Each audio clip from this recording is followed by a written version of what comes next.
everyone! So, Karen Hickey here at gagawin na natin yung parang sweater nails talaga. So, tinuro ko na siya doon sa video natin before ito kung ano ba yung sweater nails technique. So, iba-iba rin yung mga tawag ng tao doon pero tawag na lang natin sa kanya sweater nails technique kasi pwede rin siyang gamitin for lace, mga designs na lace.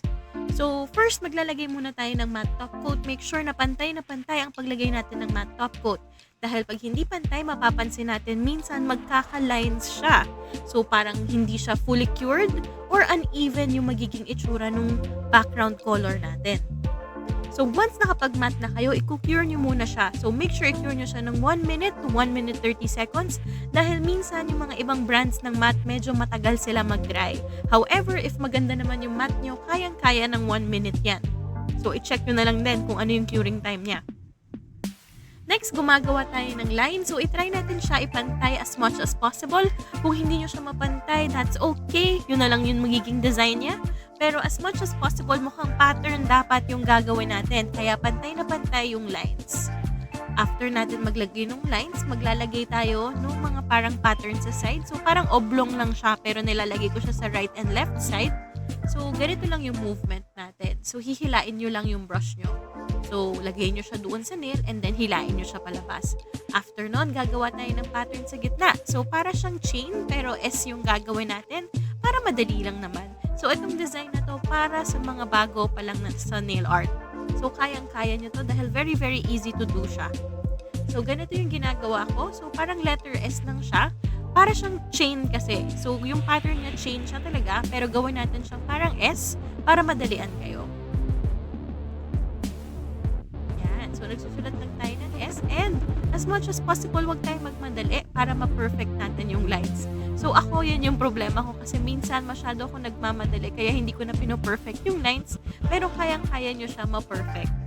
Ayan. So, gagawin lang natin yung pattern natin. So, ang pinaka-importante naman dito is maging cute yung design natin and maging textured nail art siya. Kasi yun yung goal ko. So, yung goal natin is maging sweater nails siya.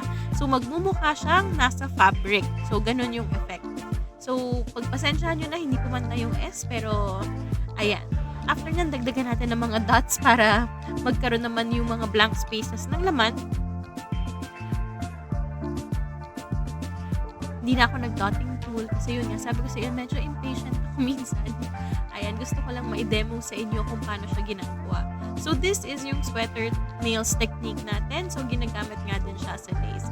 Anyway, after nito, wag nyo muna siyang i-cure. Kunin nyo na agad yung powder nyo. So, if wala kayong colored powder katulad ng kakulay ng nail art na ginagawa nyo, pwede kayong gumamit ng clear powder. So, yung powder na gamit ko is acrylic. So, doon sa first video, napansin nyo, gumamit ako ng parang spoon para ilagay yung powder. Ngayon naman, pinapakita ko sa inyo kung paano siya i-dip lang. So, pwedeng i-dip nyo lang yung design nyo, antay lang kayo a few seconds para ma-absorb niya, dip nyo siya ulit. Kasi minsan, kulang pa yung isang dip lang. So, minsan tinatatlong beses ko or inaapat na beses ko para absorb niya yung powder. I-zoom in ko sa inyo mamaya para makita nyo kung ano yung texture na sinasabi ko. So, very, very lightly lang ha. Very, very light lang yung pag-press nyo dahil pag mabigat yung kamay nyo, parang masisquish nyo yung design natin. So, wag natin hayaan na masquish yung design natin. So, kitang-kita nyo nakadikit na yung powder. So, once na nakadikit na yung powder, i-cure nyo muna siya. So, hindi ko na pinakita sa video pero kinure ko muna siya ng 1 minute ulit. So, depende ulit siya sa gel polish nyo kung gaano katagal nyo siya i-cure. Pero tingnan nyo, ganito yung itsura niya once natapos na siya. So, hindi siya super perfect pero nakikita nyo yung textured nail. So, depende rin yan sa kapal ng powder nyo kung gaano magiging kakapal yung texture.